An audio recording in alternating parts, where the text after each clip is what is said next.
Buen día, República. ¿Cómo estás? Espero te encuentres bien. Hoy más coloquial, ¿viste? Te saludo así. No te saludo en un tono de oratorio, de oratoria, perdón. De oratorio es un género musical. Grandes oratorios hizo Mozart, por ejemplo, ¿no? Y si habrá que hacer algún oratorio a la República Uruguaya perdida, lamentablemente. Pero te saludo de esta manera, ¿no? Ya más coloquial. No, buen día, República. ¿Cómo estás? ¿Andás bien? ¿Estás todavía ahí, República? Viste que el Frente Amplio insiste en la campaña electoral con esta narrativa de la honradez, el gobierno de la honradez, siguen hablando de eso. Es lógico, es muy previsible. Vas atando cuentas y decís, bueno, viene el hilo conductor de una narrativa anticorrupción que instalaron contra el gobierno, contra este gobierno, y fueron instalando ese collar de perlas, fueron tejiendo ese collar de perlas, como yo les decía ya hace tiempo, a través de distintos casos a los que puntualmente dieron a la opinión pública con todas las baterías militantes de la prensa de izquierda, por supuesto en nuestro país hegemónica, a través de empresas concentradoras de medios como Grupo Magnolio, por ejemplo, como las empresas de los canales cable. Los grandes medios de comunicación están concentrando el desarrollo narrativo de Grupo Magnolio. Y se instaló entonces desde distintas radios importantes, en los canales de televisión, en La Diaria como periódico, en Caras y Caretas, que creo que no forma parte de Magnolio, pero sí en Búsqueda. Los casos Astesiano empezaron con eso, con aquella mega causa de los pasaportes falsos que investigaba Gabriela Fossati, que estaba muy vinculada a una red de criminalidad y de conectividad, incluso en toda esta región, que van y vienen, de pronto a República Checa, van a Albania, a Rusia, vuelven, se trasladan de nuestro país hacia otros países de Latinoamérica, seguramente hacia Venezuela, Cuba, ingresan a Estados Unidos, desarrollan espionaje, desarrollan tareas de entrenamiento militar, paramilitar, otras organizaciones que trabajan fuertemente en el lavado de dinero, con especialistas en esos temas. Y todo como ha sucedido en Argentina hace poco desde una investigación con ciudadanías falsas, figurando a nivel mundial con pasaportes, todos, digamos, institucionalizados desde nuestra oficina de Servicio Civil, Ministerio del Interior, a raíz de todos los trámites que llevó adelante esa Secretaría Privada de Mujica, acelerando muchísimo trámites que solicitaban con frecuencia 4 agentes rusos, ex KGB, uno de ellos después cayó preso como Alexei Silvaev, de acuerdo a la investigación de la doctora Gabriela Fossati. Lo mismo sucedió con el escribano García, si no me equivoco, Álvaro García. Siempre confundo esos apellidos tan habituales, tan extendidos. Pero ese escribano que en definitiva resultó ser un miembro integrante del Ejército Rojo, afiliado al Partido Comunista Soviético, que iba y venía, que, bueno, tramitó también un montón de pasaportes y de documentación civil, que dio certificación notarial, dando fe pública cuando tenía suspendido el título universitario de escribano. Todo eso que se descubrió hasta donde pudo la doctora Fossati, luego ya no pudo más porque cuando el tema apuntó hacia Gustavo Leal, el ex director de Convivencia Ciudadana, tercer grado jerárquico en importancia dentro del Ministerio del Interior, ahí la cosa se trancó, se paró y luego colapsó. Todos esos verbos puedes usar. El verbo trancar, parar, obturar, si querés ser más elegante, en vez de trancar, obturar, de pronto ocluir, trámite de justicia, en este caso de una investigación fiscal que llevaba adelante la doctora Gabriela Fossati, a raíz de un encuentro a puertas cerradas entre el doctor Diego Camaño y el doctor Juan Gómez, resolviéndose a posteriori de la vuelta de una licencia médica que había solicitado la fiscal Fossati, bueno, sacarla de esa causa, hacer un traslado, es decir, acometer con un acto administrativo removiendo a la doctora Fossati y por supuesto sacándola de esa investigación de la mega causa que comprometía fuertemente a Gustavo Leal y a un mundo de personas por dentro del Frente Amplio, y muy particularmente a aquel periodo de José Mujica, porque lo compromete a él esa investigación, a raíz de una larga inquisitoria que le hace la fiscal Fossati a una señora llamada María Mina Capilli, quien en aquel entonces, desde el año 2013 en adelante, varios años, hacia el 2015, digamos que ofició el rol de secretaria privada de una secretaría privada, así llamada en aquel entonces, instalada por el propio presidente José Mujica en el piso 4 de Torre Ejecutiva. Esa misma oficina o secretaría en sí comporta un acto delictivo, fuera del presupuesto y de la organicidad de la estructura administrativa de nuestro Estado, porque no se previó en una ley presupuestal la creación de una secretaría privada que instaló, por eso se le llamó así. Hay, digamos, dentro de la ley presupuestal la posibilidad de que los presidentes establezcan alguna oficina privada, alguna institucionalidad privada, pero debe establecerse como proyecto presupuestal para luego ser legislado. En este caso no fue así. Hasta eso ocurrió. Es decir, estamos hablando de altísima práctica de corrupción desde el Frente Amplio. Obviamente que podemos mencionar un mundo de cosas, lo que ya sabemos todos. ANCAP fundida, algunos dicen en 700 millones de dólares, otros en 1.000 millones, es decir, desfinanciada. Una empresa privada en la situación patrimonial y de ingresos económicos de ANCAP quiebra.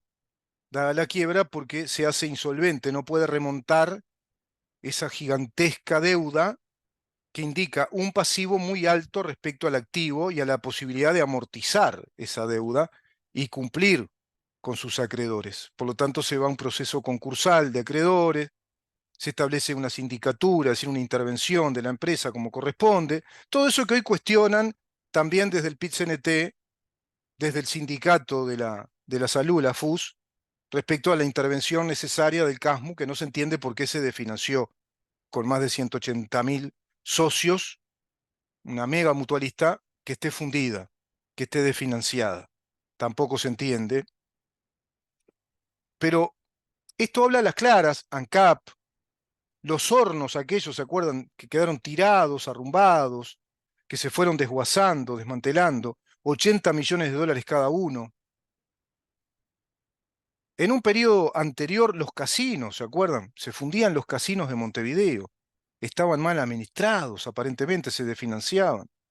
Lo mismo sucedió con ACE, mal administrada, con pérdidas, en aquel periodo en el que su directora era Susana Muñiz, la doctora Susana Muñiz, también miembro integrante del Partido Comunista.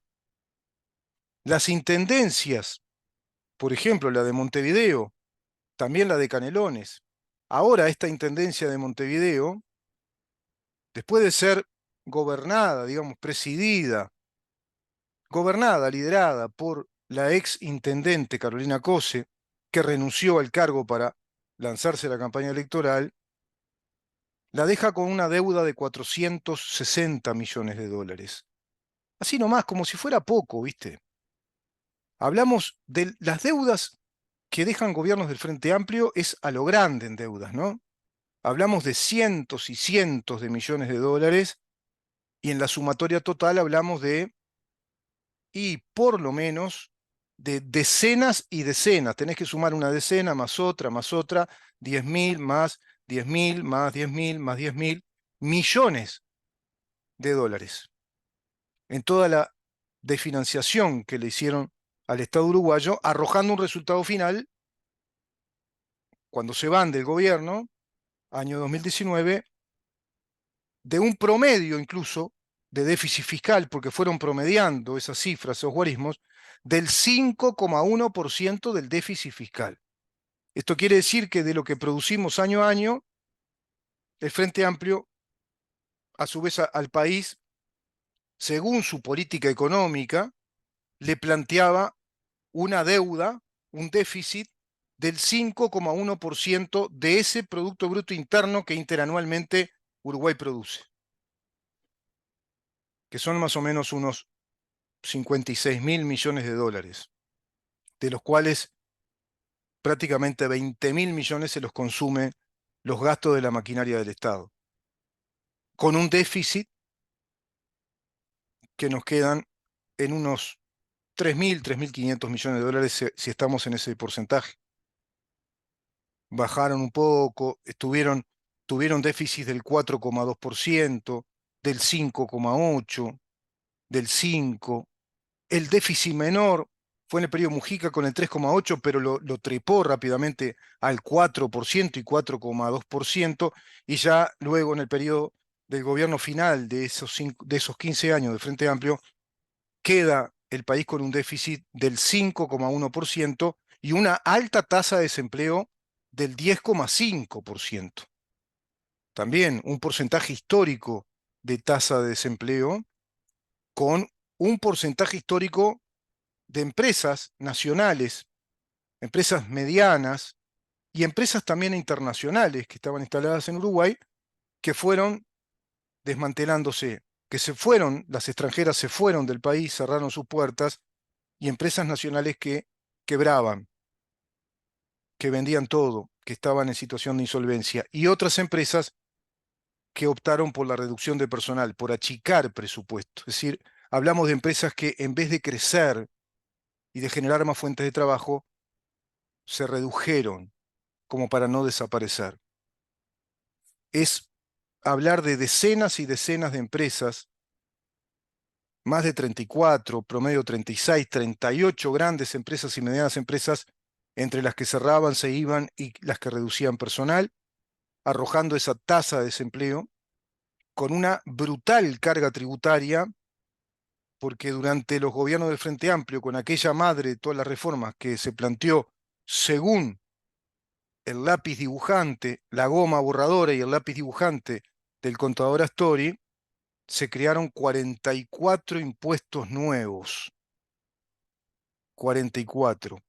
Creándose además direcciones, prácticamente subministerios dentro de cada uno de los ministerios, como las direcciones de género, incrementando enormemente el presupuesto del Estado, creando el Ministerio de Desarrollo Social, que es un plan del Foro de San Pablo, es un plan de creación de estados asistencialistas, porque ese es el modelo del Foro de San Pablo, socialismo del siglo XXI. Todos los países que tuvieron gobiernos, como todos nuestros países latinoamericanos, gobiernos marxistas, como ocurrió en Chile, en Brasil, en Bolivia, en Paraguay, en Colombia. Bueno, Venezuela ya está radicalmente instalada desde hace prácticamente 26 años en un régimen totalitario, socialista, de un socialismo comunista, es decir, un socialismo marxista, que es el modelo a seguir por todas las coaliciones de izquierda marxistas integradas al Foro de San Pablo, como lo es el Frente Amplio.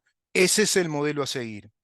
Como también desde el Grupo de Puebla, hoy con su sede en España, es el modelo que persigue Pedro Sánchez, quien habló 2 semanas con Yamandú Orsi, además de hablar, por supuesto, Yamandú Orsi con otros popes referentes del Partido Socialista Obrero Español, que hoy por hoy es el partido a la vanguardia, digamos, de esta trazabilidad revolucionaria en pos de ese régimen que es el socialismo del siglo XXI.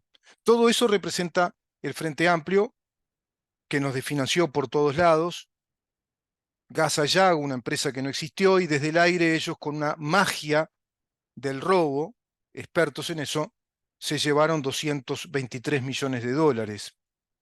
El plan Fondes también muy cuestionable en todo el dinero que se fugó, pero a su vez nos estropearon el Estado de Derecho, nos robaron institucionalidad, fragilizaron las instituciones, que son instituciones de poder monopólicas, son el monopolio de las funciones del Estado, como el Poder Judicial, debilitado, le quitaron la independencia, fortalecieron, digamos que el sistema de justicia penal, agregándole la justicia del género con las direcciones de género y creándose las fiscalías de género y los juzgados especializados en delitos de género, incrementando también muchísimo presupuesto en el país, concentrando todo ese modelo de justicia penal en el Poder Ejecutivo, que es el modelo populista revolucionario del Foro de San Pablo, la concentración del poder político del Estado en el Poder Ejecutivo, que es el atávico modelo comunista escrito o consignado, si querés, en el Manifiesto Comunista de Carlos Marx. Lo mismo los impuestos progresivos. Hay mucha cosa, ¿no? Muchísimo más. Lo que recauda la Intendencia son millones y millones, casi 3 millones de dólares por día para quedar endeudada en 460 millones de dólares. La Intendencia de Canelones quedó endeudada en 400 millones de dólares. Estoy hablando de las intendencias que gobernaron Carolina Cose y Yamandú Orsi, pero nos hablan del gobierno de la honestidad. Carolina Cose, la que intempestivamente, sin dar informes, sin consultar como corresponde a la Junta Departamental, se lanza con una ciclovía que estropea el tránsito público, la vida de los negocios que están sobre el 18 de julio y, por supuesto, estropea el tránsito fluido de quienes sí pagan impuestos, patentes de rodado y necesitan el uso de esa avenida en nuestra ciudad, la avenida principal. Simplemente pintaron esa franja de unos 4 kilómetros, pintaron, siquiera arreglaron la calle, está llena de pozos, esa misma franja, no pueden andar en bicicleta porque está emposada, hay grietas, pintaron una faja de verde y pusieron conos al costado. No sabemos qué plata se hizo ahí, qué se cobra, qué plata arregló Carolina Cose. Vamos a hablar las cosas como son. Y nos hablan del gobierno de la honradez, quienes apoyan esta brutal dictadura de Maduro, representando de modo muy violento a la voluntad de perpetuación o perpetuidad de un régimen totalitario que es el que el Frente Amplio quiere imponer también en nuestro país. El mismo modelo de ese socialismo del siglo XXI que está consignado en esa constitución bolivariana revolucionaria que tiene hoy por hoy como ley suprema el pueblo venezolano, lamentablemente.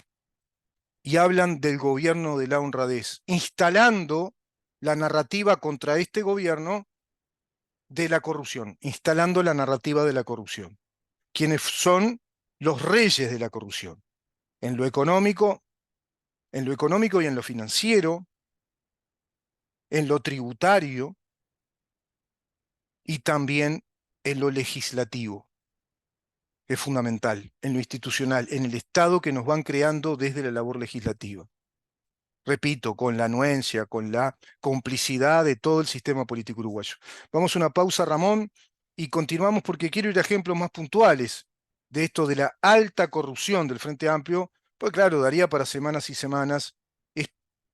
Es hacer historia, tenemos que hacer historia ya de una sofisticada y otras veces más evidente y otras veces muy evidente maquinaria para robarnos, maquinaria de corrupción, como así lo fueron los gobiernos del Frente Amplio. Precisamente esos 15 años fueron un récord histórico de sistemáticos actos de corrupción dentro del gobierno nacional.